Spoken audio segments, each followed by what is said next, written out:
Okay, how we doing, ladies and gentlemen? I guess not ladies, right? I don't know if do ladies listen to my stuff? You think? That'd be dope.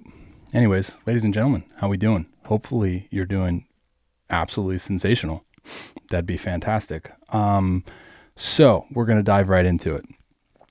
The yips. Frick that. I've always been so cautious of like giving it a name. You know what I mean? I feel like every pitcher, every ball player is listening to this right now. They're like nodding their head like, yeah, man.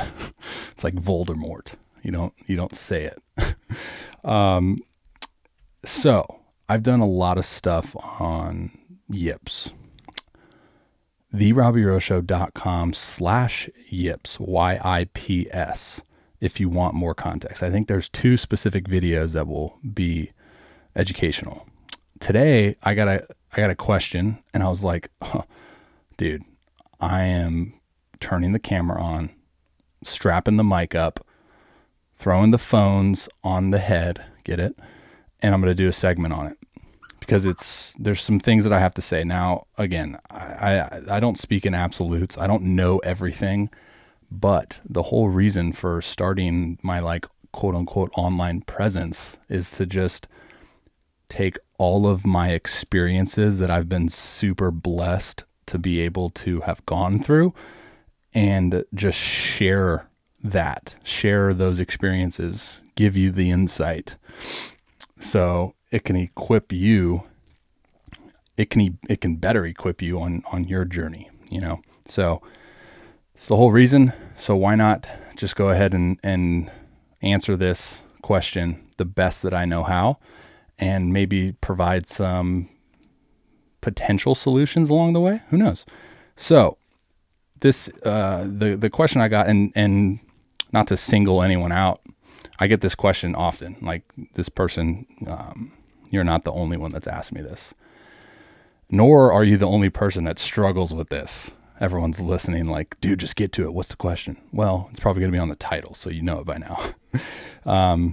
I've been there. I've struggled with this. There's certain occasions where I still struggle with this, right? So the dynamic is the yips at a close distance, or the yips in warmups, or struggling with command in warmups, whatever the case may be. Like it's aside from actually struggling with the yips in like a game, or on the mound, or like when things actually matter, right? So it's a little bit of a lighter talking point, I guess, because the way that you warm up isn't going to really dictate anything unless you're warming up in front of like scouts. I guess that would maybe dictate something, but yeah. All right. So there's a few things that I want to bring up. And as I mentioned, maybe a few quick solutions, and then we'll cut it. So here's my thing within the why people struggle with this. And I've probably talked about this, or at least like alluded to some of this stuff, in previous episodes, which, by the way, you should subscribe to this podcast if you're listening to this, or subscribe to my YouTube if you're listening to this or / watching this on YouTube. Whoa, piece of candy. Anyways, okay. So the reason why, and this is something that I've had to kind of have gone through, like the self-discovery or like the self-exploration from my own journey, because as I mentioned, I've gone through this too. And what I came up with is the simple notion that expectations matter, right? So like when you're warming up at a close distance, like your first couple throws of the day, and I've played catch with guys that are absolutely like horrendous at playing catch for the first like 15 throws. It's crazy. So like I said, it's the expectation. It's the expectation of like, oh, we're so close, like your throwing partner and yourself, or like your flat ground, it's so close, or it's like there's just this common expectation of like you just throw it like in this general vicinity because it's not really that hard of a task, right? Like you have this sense of self-expectation due to the difficulty of like the task, and that could harm you or benefit you in multiple ways. Obviously, the the thing that we're talking about here, it's harmful because you put so much emphasis of like you put so much internal pressure on yourself because it is expected of you to make a very simple like throw to your partner's chest. And that just kind of weighs a little bit heavier on you each and every throw. So I talk a lot about how like mental restriction leads into physical restriction. So if the problem is like persistent and / consistent, then the internal worry and internal stress will continuously increase, which will then only increase the amount of physical restriction every single rep. So the good side of that particular mindset when looking at like the difficulty of the task is if you perceive something to be relatively easy, the flip side of that coin is that now you're approaching the task with a very like simplistic, oh, this thing's easy kind of mindset, right? But then, as I mentioned with the problem, if it's continuously persisting, is that the word? No. If it's persistent, then the worries continue, like they grow, right? And they get the internal noise gets louder. The weight on your shoulders gets heavier over and over again, right? And you're trying to do whatever it takes to like find the solution. So that's kind of what I figured out with myself. I've been very open and transparent within my own journey about my struggles within, this topic of like the yips and not knowing where the freaking ball's going and doing everything you can in your power to like have success and have an idea where the ball goes. And it just doesn't do that. I've been very open. And that's just something that I learned with myself was, I put a lot of emphasis on like external, right? So what I mean by that is like, I put a lot of emphasis and pressure on myself to please other people, right? And I think just over time, me being a people pleaser, it backfired in the sense of I was more worried about like what other people were thinking of me than what I was thinking of myself. And nor did I spend really any much time to figure out what I was even thinking about myself. I don't want to dive down the rabbit hole of like human psychology, even though I can geek out on that all day. But I do want to talk still about, obviously we identify like this issue, this common thing of like, dude, I just cannot warm up. And once you identify it, then it just becomes like amplified, right? Everyone listening to this that's gone through this is like nodding. Yeah. Once you identify this issue, that's probably never been an issue before. Once you like kind of identify it, then it's all of a sudden the biggest, most important thing in the world, and that only kind of can affect you. So, all right. I don't want to take up too much of your guys' day. So in terms of solutions and some things that I kind of put into place once I, got out of my funk was the underlying issue. And I've talked about this plenty of times is like, you got to be super secure within your own skin, right? Like you need that sense of security, in terms of like being okay with who you are. I think I know I said I won't dive into the psychology too much, but I just did. I think that is like the underlying thing. I was very insecure. I won't lie. Like when I was going through my struggles within this kind of dynamic, I was very insecure. Like I said, I cared a lot about what other people think, and I was looking for external acceptance more so than like loving myself, right? And like being internally okay with everything. And then the other side of all of this was like, I put in so much work. I still do. I'm just kind of wired this way. I put in so much work that I had this sense of like embarrassment when I would fail.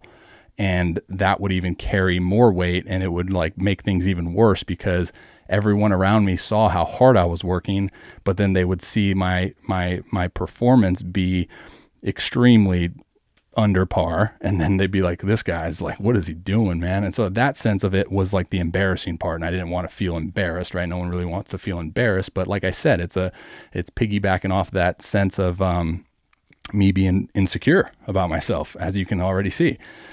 So I think that's kind of first, that's like the underlying kind of solution is like, be just comfortable, like with yourself, right? Like be secure. Like, we in the baseball world often say like, who cares?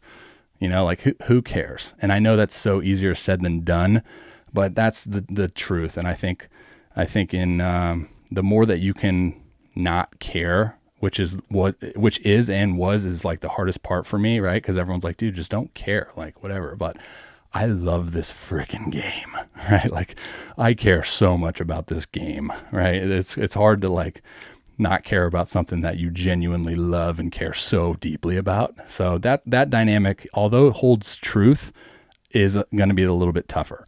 The second thing that I think more so hit home with me when I kind of discovered this for myself was the fact that like, stop pleasing everyone else. Like please yourself, be okay with yourself and be, what's the word I'm looking for? Be happy, man, I can't think of this word. This is really frustrating. Anyways, what I'm trying to say is like, be, love yourself for the fact that you're putting in like all of the work that you know how, right? And you're doing all of the right things and you're checking all of the right boxes, and everything that is within your control is being controlled, and everything outside of your control, like, okay, that's life. And I think when I realized that simple truth of like, dude, just do everything in your power to put yourself in the best possible position to have success. And then you can live with yourself, right? Worrying about what other people are thinking about you and like worrying about, all of these like statistics and stuff. What is that honestly going to do to benefit you? And obviously that's super easier said than done, right? Like it's easy to say, oh, just don't worry about all these things, that in the long run don't matter. I get it, dude. I've been there. Obviously you're going to worry about things, but I think it's put that into practice. I know it sounds silly and hippie to like meditate and do breathing practices and stuff, but I've found so much self-acceptance over just like exploring the inner workings of my mind and like being okay with who I am, and obviously working towards a version of myself that I want to be. But like understanding, okay, this is where I'm at, and being okay with that. I was always so focused and fixated on like denying, all of these failures. And I was so fixated on like this thought that those failures defined me as a person and defined me in terms of like, okay, well, Robby Rowland is a failure. And I would work so hard and I would like worry so much. And I would increase the volume of the internal noises so much because I was trying to deny, a self idea, a self ideology of me being a failure and that defining me. So, from the mental side, spend time with yourself, accept yourself, learn. I know that's hippie, dude. Trust me. I know it's hippie. If I would have had a time machine, I listened to this when I was 21 or 19, I'd be like, I'm out. But it really holds truth from the mental side. Because as I mentioned, when we struggle with things, okay, maybe everyone's obviously different. Everyone's wired differently. But in my personal opinion, when we struggle with things that are expected, right, that are expected to be quote unquote easy, we make it harder than it is. That becomes extremely difficult for us from a mentality standpoint. And, work towards identifying what it is that you need to kind of do and what you need to put into practice to be able to worry less about other people defining you. Because I know it's embarrassing, dude. Like the last thing you want to do is overthrow your catch partner or overthrow your catcher. Or, when you're practicing PFPs and you have to actually throw a pitch, right, in team fundies, and you're just like, don't hit the coach that's in the box. I get it, right? So last thing, I know I said I wouldn't spend too long on this, but I think I have. Last thing I will say real quick, in terms of the physical things that you can do. And this is something that, again, I realized over time, the physical things is like move, dude, like move your feet, move your hands when you're warming up. Obviously, when we pitch, we can't shuffle or anything, but something that really helped me in the beginning of my catch plays and stuff was like having some feet rhythm, having some hand rhythm, do some hand cross throw variations. Go to my YouTube and literally just type in like Robby Rowland throw variations and like look at all of those throw variations. The reason why I coined throw variations is because of this topic, honestly. Like I started instilling a lot of throw variations within my beginning catch plays because it made like that easy task of just like lobbing the ball to my catch partner that's 10 feet away or whatever. It made it a little bit difficult, and I can fixate my mind on something other than the simplistic task ahead, or even not even the simplistic task, but like the big old freaking voice in your head during these times that's saying like, dude, you can't hit him in the chest. There's no way. The ball feels like a golf ball, right? Like there's no chance. So fixate your mind on something else, right? Maybe that can help. Or even just like another thing that I started doing was like talking to my partner throughout the entire first 15 to 20 throws. Just be like, hey, I'm just talking. And then you're not even thinking about it. You're just talking. And the next thing you know, your partner's at 90 feet and you're freaking golden, pony boy. Hopefully that helps. If it did, let me know. Reach out. If you guys have questions, therobbyroshow.com/ask. That's my question platform. I try to get to every single question. I have 38 to answer, so I'm going to hop off this pod here and answer those. But yeah, reach out if you guys have a question. Hopefully this helps. If you know somebody that struggles with this, please do your part and share this. Maybe, again, I don't have all the answers, but I have things that I've gone through, right, that I've learned from, right? Every experience is just learning. Every failure is a learning process. And that's something that I've realized too as I've gotten older, was don't allow the failure, because everyone's going to fail. Don't allow the failure to be like, okay, that's my definition of myself now at this point in time in my life. No, that's okay. That failure right there is now an opportunity to grow. Right? Like the freaking geek out on that, dude, that every experience that you go through, whether it be success or failure, is another opportunity to have self-growth. And that's valuable. All right, guys, much love. God bless. Talk to you when I talk to you next. Who knows? See ya.